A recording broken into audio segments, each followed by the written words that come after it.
First and foremost, before we jump into the content about Major League Baseball, we need a cheers to my LA Dodgers, the Los Dodgers, for winning the 2024 World Series. I feel good. Go Braves.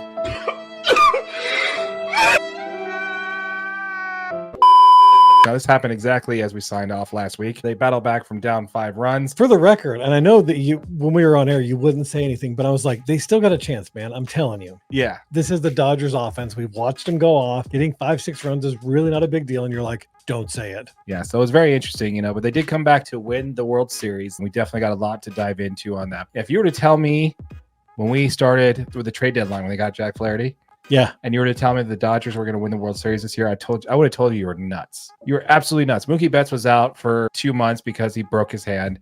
Max Muncy was out for a total oblique for 2 months. Shohei Ohtani and Teoscar Hernandez were the only 2 players on the team really hitting. I mean, every pitcher went down.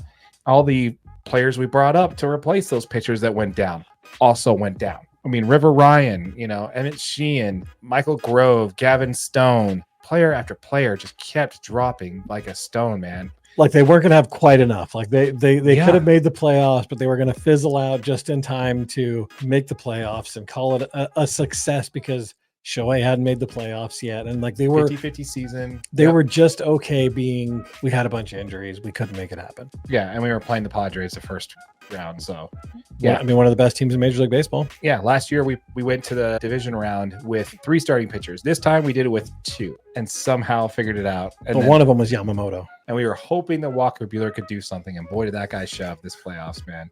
Absolutely shoved. He got lit up against the Padres, but you're allowed one bad start in the postseason for sure. But realistically, you're good to go every other start.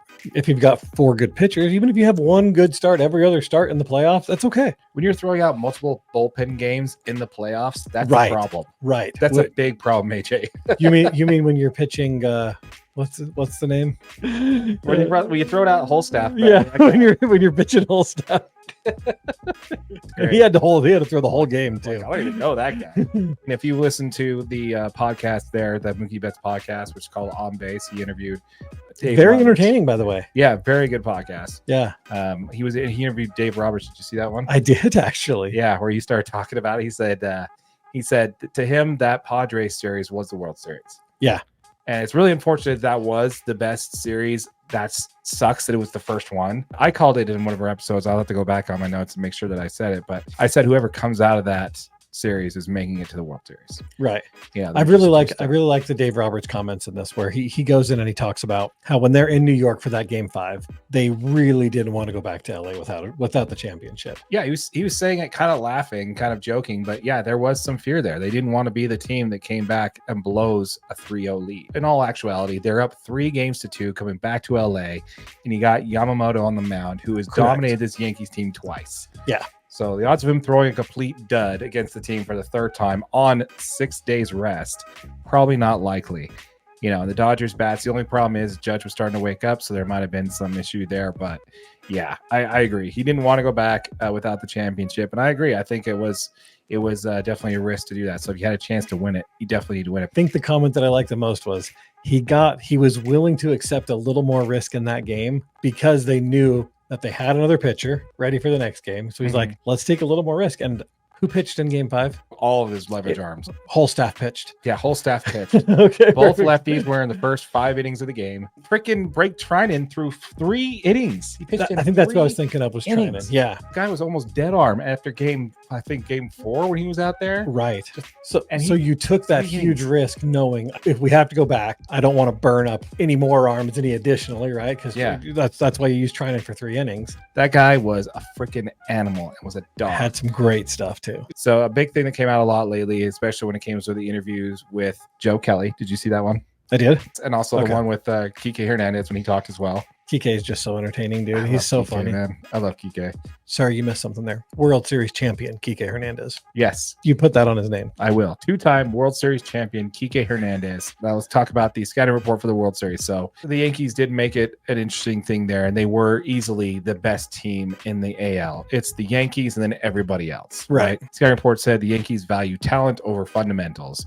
If you run the bases with purpose and aggression, the Yankees will self-inflict harm. The value was very high on putting the ball in play and making the Yankees make a routine play. And you could see that right from the get-go. When Ohtani hit the double to center field, and then Gleyber Torres botched the grab on it. Yeah. Any other game except for this series, Ohtani stays on second. Absolutely. He's not running. No. Like both the pitcher and Why the would second you risk baseman it? were within 5 feet of the ball. Yeah. But he knew that the game plan was to be aggressive on the base path. Yep. And he took third. And then it was just a sacrifice to get him in, just get him to score a run. Correct.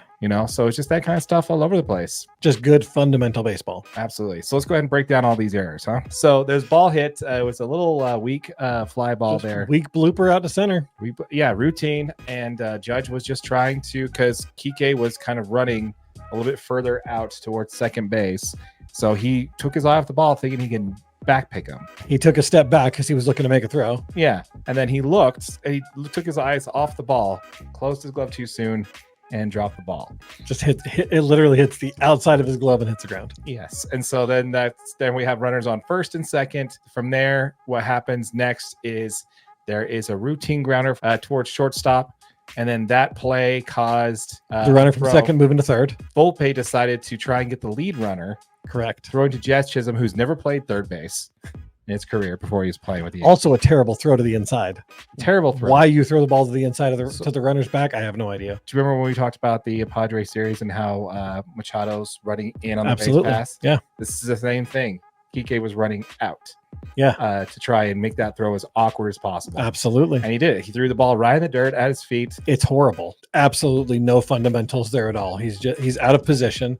The ball's, he's not even in a position to field a badly thrown ball, period. Yeah. So there's another error right there. And the next shot was Mookie Betts' routine grounder towards first base. I love this one. This was a routine ground ball. Now, it happened earlier in the inning. In the first inning, the same thing happened. Correct. But the ball Missed was the cover, yeah. But the ball was closer. And Yeah. Rizzo just grabbed the ball and was able to run to the base. This one was much deeper. Rizzo didn't run up on the ball. Yeah, because Rizzo made the right call by making sure that he cleanly fielded the ball.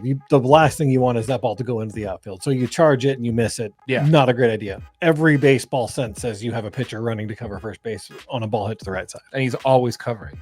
Always. Cole is always covering, except Mhm. for some reason that play. Those errors alone, and then you got Freeman coming up and hitting a 2-run double. The Oscars 2-run double that tied the game. If you watch that play, Judge was playing Teoscar right center field. This is the home run derby champion who bats from the right side. And he's playing him to right Why would you center? place right center? A right-handed hitter to right center. Yeah, a pull hitter too. Yeah. He's in right center because when they cut to do that cut where they're showing where the ball's going, Yeah. he's full on sprint and he is dead in line with second base. Yeah. So that means he was over. Way over. Way over. Yeah, absolutely. If he was playing him straight up or actually pulling him to play, Routine play. he could have got to that ball easily. Absolutely. There were just so many different things there in that inning that just didn't make any sense. But it played right in perfectly to the whole concept of the Yankees will self-inflict. They don't put any emphasis on the actual fundamentals of the game. So yeah, the Dodgers win in 5, which I thought they'd actually win in 6, but the Dodgers, like you mentioned, did not want to go back to LA for game 6. But Absolutely. super crazy, man. Super crazy. Love the way that series played out. So just a few fun facts about the Dodgers this year. But the Dodgers outsold the entire Eras Tour. No, they did not. Yeah, Taylor Swift sold 4.35 million tickets in her Eras Tour. The Dodgers sold 4.36 million tickets. That's insane. The Dodgers are the only team to win a 9-inning game World Series using 8 pitchers. That is insanity. It's pretty crazy. Yeah. New York had more hits, more runs, more walks, more stolen bases, a higher batting average, a better on-base percentage, a lower ERA, and a lower WHIP. and still lost. How's that error count? Well, once again, folks, we appreciate it. Thank you for turning in to this episode of the DNA Sports Recap. The Los Angeles Dodgers are your World Series champions. And of course, your boy Darren could not be happier. It's nice to get that 2020 monkey off the back there for sure. But yeah, we want to hear from you folks. Let us know in the comments down below. What did you think of this World Series? As a reminder, folks, this channel did hit 1,000 subscribers. So if you have not yet, hit that subscribe button, hit that notification bell. We are giving away the first $500 that we earn in AdSense revenue back to y'all. So if you have not yet, hit that subscribe button, hit that notification bell so you don't miss out on that giveaway. Yep. And if you're watching on YouTube on one of our short videos, just know this is available as a podcast wherever you get your audio. With all that said, my name is Darren. That is AJ. And this has been an episode of the DNA Sports Recap. Till next time.